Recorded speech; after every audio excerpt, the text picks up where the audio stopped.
ఓం నమో నారసింహాయ. ఈరోజు మళ్ళీ మనం నరసింహ శతకంలోంచి ఒక పద్యాన్ని చెప్పుకుందామా. తనువులో ప్రాణముల్ తరలిపోయేడి వేళ నీ స్వరూపమును ధ్యానించునతడు నిమిషమాత్రములోన నిన్ను చేరును కాని యముని చేతికి చిక్కి శ్రమలబడడు.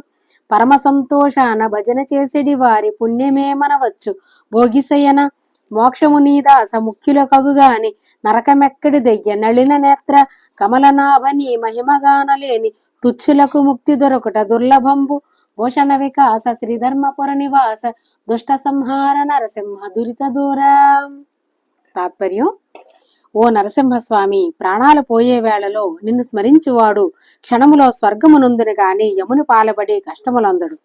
నిన్ను ఆనందముతో భజన చేసేవాని అదృష్టము చాలా గొప్పది. నీ భక్త శ్రేష్ఠులకు మోక్షమే కాని నరకముండదు. నీ గొప్పతనం ఎరుగని నీచులకు ముక్తి దొరుకుట అసాధ్యము.